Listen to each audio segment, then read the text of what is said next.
Xin chào tất cả các bạn. Một tuần trôi qua thật là nhanh, chưa gì đã đến thứ sáu rồi. Hôm trước mọi người thấy màn cà khịa ISO của mình thế nào?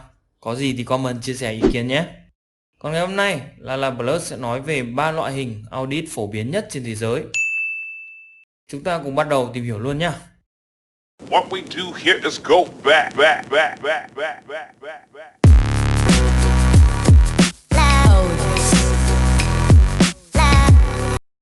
Đầu tiên, nhắc lại cho các bạn nhớ audit là gì cái đã. Audit tiếng Việt là đánh giá, là một quá trình có hệ thống, độc lập và được lập thành văn bản. Audit có thể nói đơn giản là tìm kiếm bằng chứng để so sánh với chuẩn mực rồi đưa ra kết quả rằng có đạt hay là không. Các bạn có thể tham khảo ở video trước để rõ hơn. Có 3 loại hình đánh giá audit chính, đó là đánh giá nội bộ và đánh giá bên ngoài. Hai loại mà xong bảo là ba. Định vậy, sao video đéo nào cũng xuất hiện mày thế nhỉ? Mệt thế chứ nị. Khô tôi khán giả ngồi nghe ông tụng kinh về ai rồi thì chắc chắn đến chết mất. Thôi tập trung lại vấn đề đi. Xong bảo là có ba loại mà lại kia có hai.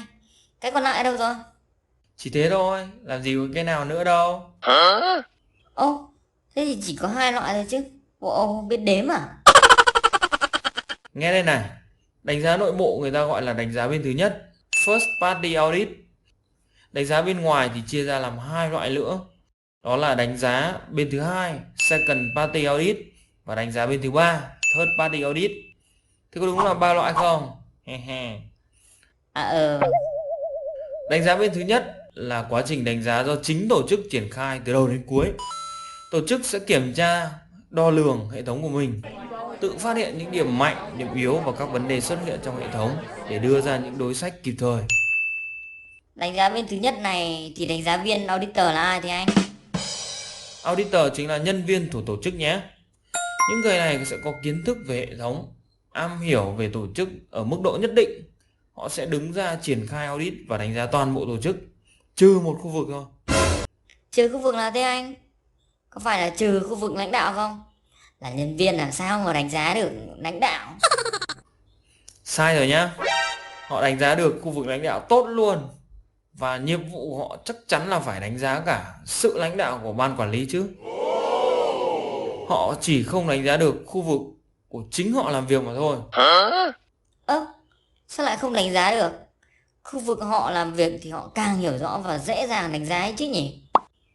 Kể cả họ có hiểu rõ đến mấy đi chăng nữa thì nguyên tắc bất di bất dịch của ISO là auditor không được đánh giá khu vực làm việc của chính mình, mà điều đó phải được thực hiện bởi người ở khu vực khác. Kiểu như là ông QA đánh giá tất cả các khu vực ở công ty, nhưng khu vực của chính ông QA sẽ bị một ông kỹ thuật sang đánh giá chẳng hạn. Hay quá ra. Tiếp nha, nói đến đánh giá bên ngoài chia làm hai, đó là bên thứ hai và bên thứ ba, phải không? Audit bên thứ hai là đánh giá được triển khai bởi khách hàng của doanh nghiệp hoặc một tổ chức cơ quan hợp đồng đại diện cho khách hàng để đến đánh giá doanh nghiệp của bạn. Khách hàng sẽ dùng quá trình audit này để đánh giá mức độ đáp ứng hợp đồng đơn hàng của doanh nghiệp của bạn. Ồ, thì khách hàng chắc chắn là auditor rồi. Thế họ lấy cái gì để làm chuẩn mực đánh giá nhỉ? Họ có thể lấy hợp đồng, yêu cầu, tiêu chuẩn riêng của họ để làm chuẩn mực đánh giá.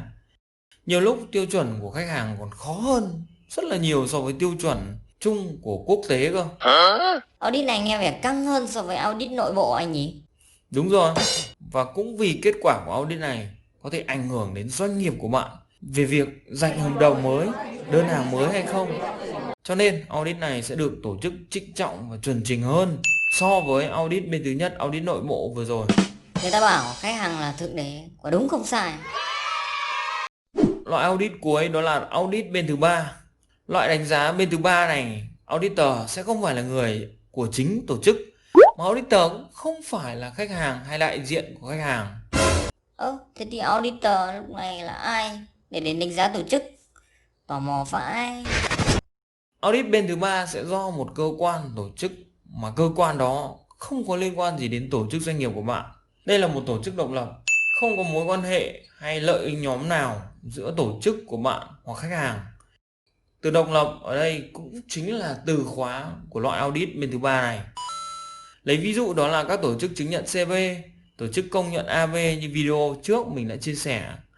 Và ở Việt Nam, các tổ chức bên thứ ba này rất là nhiều. Khi các tổ chức CB này được công nhận có năng lực, độc lập, minh bạch thì họ sẽ được đi chứng nhận và tổ chức audit cho các công ty và doanh nghiệp khắp cả nước. À, hóa ra công ty mình nhận được chứng chỉ ISO 9001, ISO 27000 từ các tổ chức chứng nhận. Thì đó đều là audit bên thứ ba hả? Đúng rồi, các cơ quan chứng nhận không thuộc nội bộ công ty của bạn này, không phải khách hàng của bạn này, thì đương nhiên audit đó là audit bên thứ ba rồi. Mỗi khi doanh nghiệp cần được chứng nhận tiêu chuẩn quốc tế nào thì họ sẽ có nhu cầu thuê các tổ chức bên thứ ba này đến để đánh giá. Sẽ có rất nhiều tiêu chuẩn quốc tế, cho nên số lượng của các cơ quan chứng nhận bên thứ ba này cũng rất lớn. Thế ba loại audit này có mối quan hệ gì với nhau không? Hả Lala? Ba loại audit này tuy thực hiện riêng rẽ, người thực hiện auditor, auditee cũng khác nhau, nhưng ba loại audit này không thể thiếu nhau được. Ví dụ nhé, mỗi khi một khách hàng mới, khách hàng sẽ yêu cầu đánh giá công ty bạn bằng một cuộc audit. Để chuẩn bị cho cuộc audit bên thứ hai này, bạn phải tự đánh giá nội bộ, hay chính là audit bên thứ nhất. Audit nội bộ ngon lành thì audit bên khách hàng khả năng thành công mới cao được. Đó chính là mối quan hệ giữa audit bên thứ hai với audit bên thứ nhất.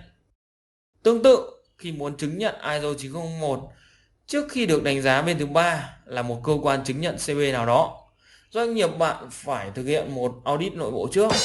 Sau đó thì kết quả audit bên thứ ba này thì mới tốt hơn được chứ. Đây là mối quan hệ giữa audit bên thứ ba và bên thứ nhất. Thế còn mối quan hệ giữa bên thứ hai với bên thứ ba thì sao nhỉ?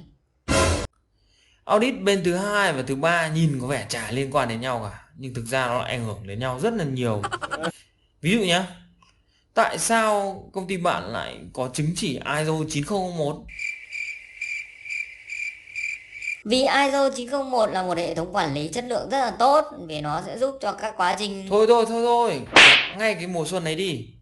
Thực ra hầu hết đến 80-90% công ty và doanh nghiệp ở Việt Nam cần đến chứng nhận ISO 9001 là vì khách hàng của họ yêu cầu, chứ không phải là chủ động đi làm ISO. Và nếu như mình không nhầm, công ty bạn cũng không nằm ở ngoại lệ đâu. Cho nên đừng chém vì hệ thống quản lý chất lượng tốt này, hay là vì giúp quá trình hiệu quả vân vân. Điều đó đúng thật, nhưng không phải là lý do chính thực sự công ty bạn lấy chứng chỉ ISO 9001, mà là do khách hàng yêu cầu. Mà chúng ta vừa học xong, nếu khách hàng cần thì sẽ phải tiến hành đánh giá cho các công ty, và nó sẽ là audit bên thứ hai. Ừ nhỉ, khách hàng yêu cầu thì khách hàng phải tự đi đánh giá và thực hiện audit bên thứ hai chứ. Mà sao em thấy thực tế các chứng chỉ ISO như ISO 9001, ISO 14000, ISO 27000 đều được thực hiện bởi bên thứ ba ấy nhỉ? Khách hàng có thể tự đánh giá được, nhưng họ không làm thế. Vì nếu như thế thì ông khách hàng này mỗi khi có một nhà cung cấp mới, ông ý lại ôm một bộ tiêu chuẩn ISO 9001, 17000, 27000 để đi đánh giá. Nếu tạch thì lại đánh giá nhà cung cấp khác tiếp, thì sẽ rất mất thời gian. Cho nên ông khách hàng chuyển giao tin tưởng các tổ chức bên thứ ba để đánh giá các tiêu chuẩn ISO như ISO 9001 về hệ thống quản lý chất lượng, ISO 14000 về môi trường, ISO 27000 về an toàn thực phẩm. Còn ông khách hàng thì chỉ thực hiện các audit cho các tiêu chuẩn yêu cầu đặc thù riêng mà ông ấy cần thôi. Như vậy, bạn có thể thấy audit bên thứ ba càng nhiều thì audit bên thứ hai càng ít. Khách hàng càng nhàn hạ, đỡ công sức đi rất là nhiều phải không? Thì ra là vậy. Vâng, vậy là mình đã trình bày cho các bạn về 3 loại hình audit chính rồi. Xin tóm tắt cho các bạn nha. Đó là đánh giá nội bộ, audit bên thứ nhất. Đánh giá bên ngoài, audit bên thứ hai và bên thứ ba. Audit bên thứ hai đó chính là khách hàng hoặc đại diện khách hàng thực hiện. Audit bên thứ ba thì các cơ quan tổ chức độc lập, cơ quan chứng nhận CB, cơ quan công nhận AB thực hiện đánh giá. Và ba loại hình audit này có mối quan hệ mật thiết với nhau. Chúng cùng nhau hỗ trợ doanh nghiệp, tổ chức xây dựng lên một hệ thống quản lý chất lượng rất là tuyệt vời và vững chắc. Ở cuối video mình sẽ đặt cho bạn câu hỏi này. Trong ba loại hình audit này thì loại hình audit nào mà doanh nghiệp và tổ chức triển khai nhiều nhất? Hãy thử trả lời ở phía dưới comment nha. Video sau mình sẽ chia sẻ về 3 cấp độ của audit trong tổ chức theo ISO 9001. Xin chào và hẹn gặp lại các bạn ở video sau nha. Bye bye. Savannah.